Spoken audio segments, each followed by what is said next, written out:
الله الرحمن الرحيم نحمده ونصلي على رسوله الكريم أما بعد أعوذ بالله من الشيطان الرجيم بسم الله الرحمن الرحيم رب اشرح لي صدري ويسر لي أمري واحلل عقدة من لساني يفقهوا قولي رب زدني علما رب زدني علما رب زدني علما صدق الله العلي العظيم قال النبي صلى الله عليه وسلم الصلاة عمود الدين قال النبي صلى الله عليه وسلم الدين يسر۔ میرے محترم دوستو، عزیز ساتھیو،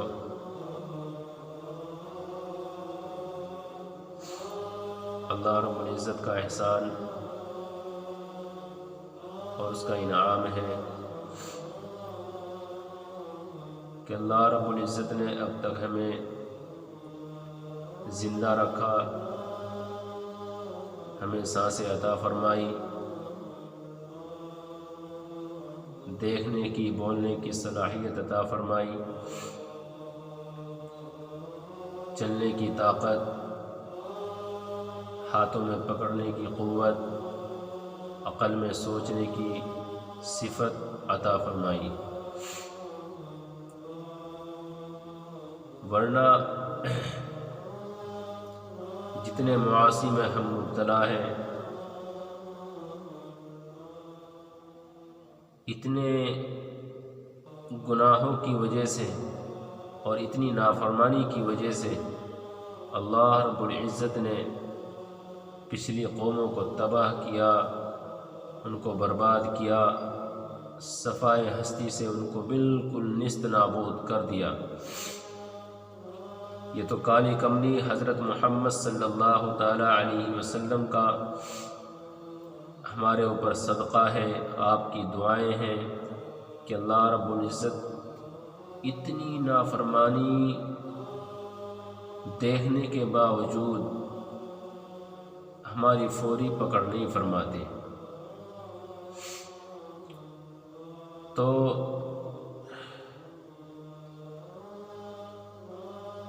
آج کے ماحول کے اعتبار سے مجھے مختصر سی بات آپ کے سامنے رکھنی ہے۔ فضا خراب ہے، ماحول خراب ہے۔ آج ہمارا حال یہ ہے کہ ہم مسجد میں آنا چاہتے ہیں، لیکن مسجد ہمیں قبول نہیں کر رہی،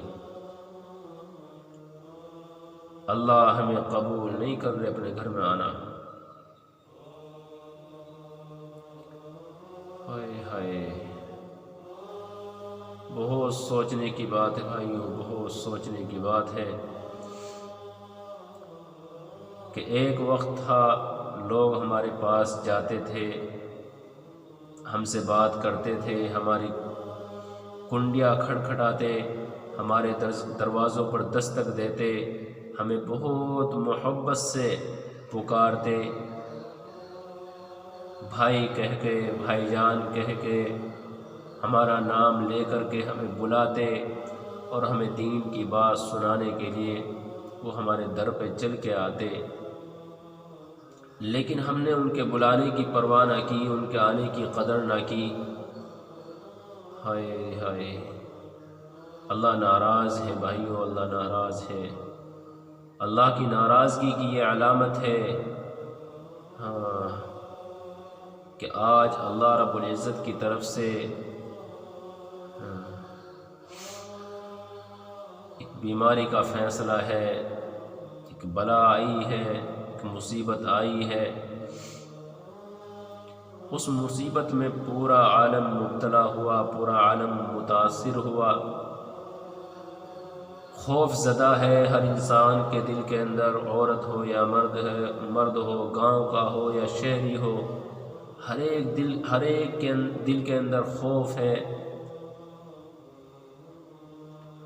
اب ہم نے مسجدوں کی طرف رخ کیا ہے کہ اللہ کی عبادت کی جائے، میں مانتا ہوں کہ ایمان والے کے دل کے اندر اتنا ایمان ہے کہ مصیبت آئے تو وہ اللہ کے گھر کی طرف رخ کرتا ہے۔ لیکن بھائیوں، دوستوں، بزرگوں، حدیث میں آتا ہے جس کا مفہوم ہے کہ جو شخص تندرستی کی حالت میں اللہ کی عبادت نہ کرے اور جب حالات آ جائے اللہ کی عبادت کی طرف بڑھے، تو فرمایا اس کو منحوس قرار دیا جاتا ہے کہ یہ منحوس ہے۔ بھائیوں، اللہ کو منانے کی ضرورت ہے، اللہ کی طرف رجوع کرنے کی ضرورت ہے، اللہ سے اپنے گناہوں پر معافی مانگنے کی ضرورت ہے، اللہ کے سامنے روئیں، گڑ گڑائیں، صدقہ کریں،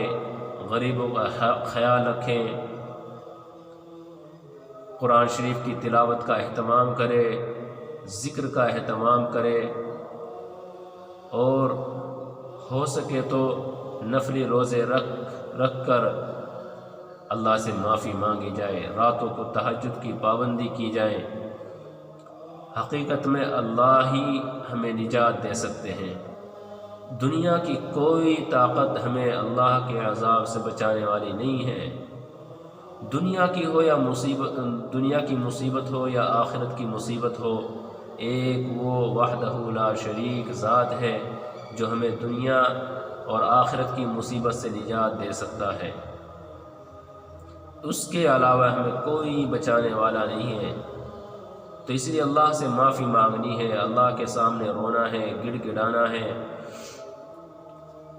قطع رحمی کو ختم کیا جائے، آپس کی نا اتفاقی کو ختم کیا جائے، ماں باپ کا نافرمان ماں باپ کی نافرمانی سے توبہ کرے، شرابی شراب سے توبہ کرے،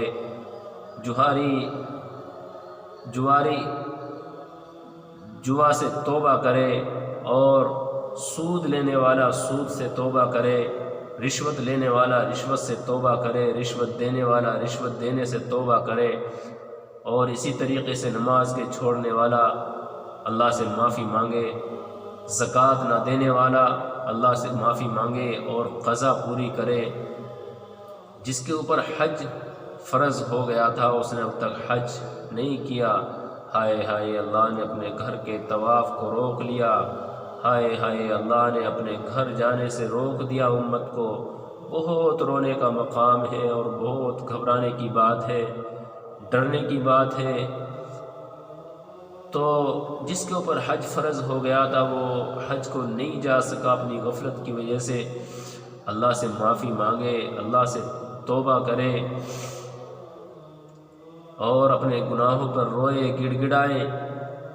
غریبوں کا خیال رکھے۔ بھائیوں، ہمارے اوپر حق ہے، ہم مسلمان ہیں، ہم اللہ کے بندے ہیں، ہم شریعت کے احکام میں جکڑے ہوئے ہیں، ہم قرآن والے ہیں، ہم حدیث والے ہیں۔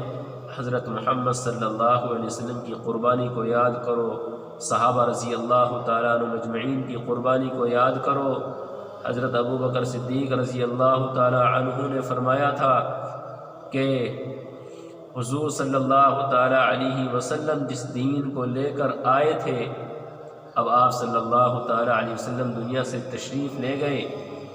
آپ صلی اللہ علیہ وسلم کے جانے کے بعد حضرت ابو بکر صدیق رضی اللہ تعالیٰ عنہ خلیفہ بنائے گئے، تو آپ نے ارشاد فرمایا تھا کہ ابو بکر کے جسم کو، مفہوم ہے ابو بکر کے جسم کو کتے کھینچتے پھرے اور ابو بکر کا جسم گلیوں میں رونتا پھرے، یہ قبول ہو سکتا ہے، لیکن حضرت محمد صلی اللہ تعالیٰ علیہ وسلم کا لایا ہوا دین دنیا سے مٹ جائے اور اس میں ذرہ برابر بھی فرق آ جائے، یہ ابو بکر سے برداشت نہیں ہوگا۔ تو صحابہ رضی اللہ تعالیٰ عنہ مجمعین نے دین کو پھیلانے کے لیے بہت قربانی دی۔ اس لیے بھائیوں، دین کو باقی رکھنا میری اور آپ کی ذمہ داری ہے۔ ہم اپنے گھروں میں بھی دین کو زندہ رکھیں اور اپنے باہر بھی دین کو زندہ رکھیں، اپنی زندگی کو سنتوں سے مزین کرے، سنتوں کا اہتمام کرے، مسجد میں داخل ہونے کی سنتیں، مسجد میں داخل ہونے کی دعا، نکلنے کی سنتیں، نکلنے کی دعا، کھانا کھانے کی دعائیں اور کھانے سے فارغ ہونے کی دعائیں، یعنی وقت وقت کی دعاؤں کا اہتمام کرے، 3 تسبیحات کی پابندی کرے